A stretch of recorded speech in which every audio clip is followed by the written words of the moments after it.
24 number Shri Vinod Narayan Jha, माननीय मंत्री शिक्षा विभाग। अध्यक्ष महोदय, पढ़ लीजिए। यह सभा राज्य सरकार से विस्तार करती है कि वह मैथिली भाषा को शास्त्रीय भाषा के रूप में अधिसूचित करने के लिए केंद्र सरकार से अनुशंसा करे। महोदय, मैथिली भाषा संविधान की 8वीं अनुसूची में सम्मिलित है और सदन जानता है, माननीय सदस्य भी जानते हैं कि यह भी आपके एनडीए सरकार की ही देन है और स्वर्गीय अटल बिहारी वाजपेयी जी ने इसकी स्वीकृति दी थी। इसलिए ये तो संविधान की 8वीं सूची में दर्ज है, इसलिए इसको तो ऊंचाई इस भाषा को मिल ही चुकी है। जो अपने संवैधानिक व्यवस्था में किसी भाषा को ऊंचे स्थान पर प्रतिष्ठित करने की जगह होती है, उस ऊंचाई को तक मैथिली को पहुंचा दिया गया है।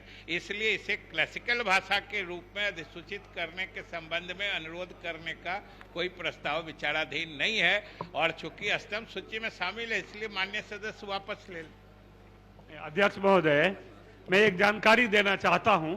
असल में अभी भारत सरकार ने अपनी महान परंपराओं को फिर से उजागर करने के लिए एक नीति बनाई है और यूनेस्को ने भी इस बार दुनिया में कहा है कि भाषाएं खत्म हो रही है, तो जो 1500 वर्षों से पुरानी भाषा है उसको क्लासिकल भाषा बनाई जाए और उसको पुनर्जीवित किया जाए।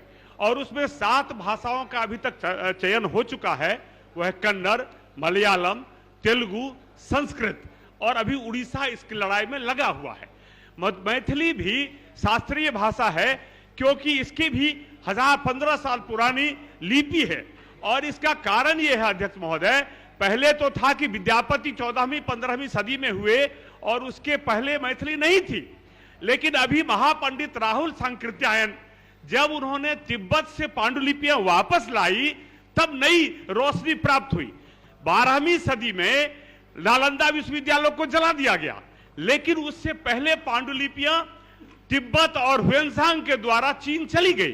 तो महापंडित राहुल सांकृत्यायन जब गए तो वहां जब पहुंचे तो उन्होंने जो पांडुलिपियां लाई उसमें मिथिलाक्षर और तिरहुता में अनेक ग्रंथ थे जो जापान के सहयोग से उन्होंने प्रकाशित रीप्रिंट करवाया फोटो को, और वो बिहार रिसर्च सोसाइटी में सुरक्षित है। इसलिए हमारी भाषा भी 15 साल पुरानी हो जाती है, लेकिन इसकी एक मानक प्रक्रिया है अध्यक्ष महोदय। वो प्रक्रिया क्या है कि एक कमेटी बनाती है, जो अभी उड़ीसा ने इसके लिए कमेटी बनाई उड़िया के लिए, और वो कमेटी में इतिहासकार, साहित्यकार और उन लोगों ने रिसर्च किया उस भाषा के पौराणिकता पर और उसके इतिहास पर, और तब जाकर उन्होंने रिकमेंड किया है। उड़िया भाषा पर काम चल रहा है।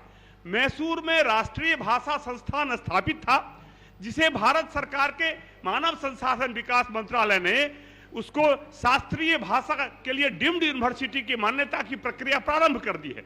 वहां वो मैसूर से इस भाषा के विकास का काम चलेगा। बिहार की एकमात्र भाषा मैथिली है और उत्तर भारत में संस्कृत को छोड़ दें तो और पूर्वी भारत में तो मैथिली ही एकमात्र भाषा है जो उसकी अहर्ता रखती है।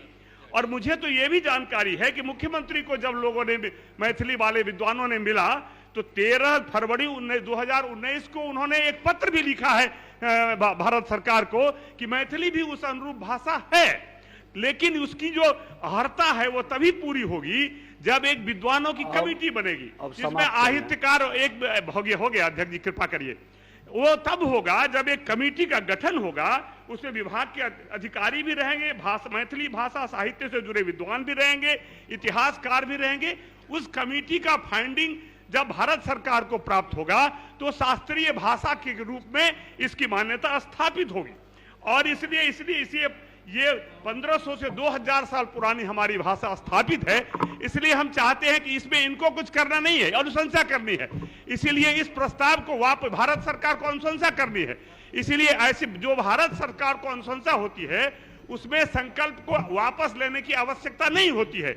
इसलिए हम माननीय शिक्षा मंत्री जी से निवेदन करेंगे कि आप एक कमेटी बनाकर घोषणा करें जो पता करे कि मैथिली में शास्त्रीय भाषा होने की अहर्ता है कि नहीं, और इसकी घोषणा कर दे और भारत सरकार को इसके लिए रिकमेंड करने की बात है। इसलिए इसमें वापस लेने की कोई बात नहीं। महोदय, माननीय सदस्य ने जितनी बातें कही है सरकार उसका संज्ञान लेती है। माननीय सदस्य लिख के दे देंगे, हम उसमें देख लेंगे किस कमेटी का क्या मामला है, हम उसको देखेंगे। अभी वापस ले लें। आपस ले लीजिए। अध्यक्ष महोदय, इसको वापस लेने का कोई सवाल नहीं था कि वापस लेने का, लेकिन माननीय शिक्षा मंत्री जी ने कहा कि हम इसको देखेंगे भी और मैं उनको लिख कर भी दूंगा और इस पर ही विचार भी करेंगे और इससे बिहार की प्रतिष्ठा बढ़ेगी, बल्कि उत्तर भारत की प्रतिष्ठा आपस ले रहे हैं ना। उत्तर भारत की प्रतिष्ठा बढ़ेगी, यहाँ की एक भाषा शास्त्रीय भाषा में सम्मिलित होगी। इस आशा और विश्वास के साथ मैं अपना संकल्प वापस लेता हूँ। सदन की सहमति से प्रस्ताव आपस हुआ।